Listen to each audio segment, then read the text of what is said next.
Hello বন্ধুরা, ঘরোয়া জিনিস নিজের হাতে তৈরি করে খেতে কার না ভালো লাগে। আর সেটা যদি অতি সহজলভ্য হয় তাহলে তো কথাই নেই। জানি না এরকম ভিডিও তোমরা আগে পেয়েছো কি না।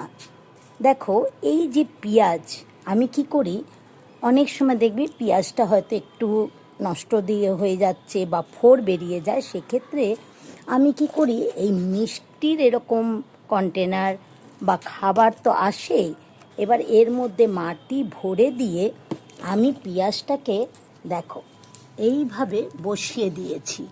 দেখেছো কত পেঁয়াজ পাতা হয়েছে? আর এই পেঁয়াজ তুমি যাতে দেবে তারই টেস্ট কিন্তু অসাধারণ হয়। কারণ আর তাতে তৃপ্তি তো থাকেই, কারণ নিজের তৈরি জিনিস, তার প্রতি ভালোবাসাই আলাদা, আর খাদ্য গুণটাও ভালো থাকে। আর এই সব সহজ টিপস পেতে আমাকে কিন্তু অবশ্যই সাবস্ক্রাইব করে রাখবে, লাইক কমেন্ট করবে, আর যদি মনে হয় ভিডিওটা খুব দরকারি তাহলে প্লিজ শেয়ার করো। কেমন?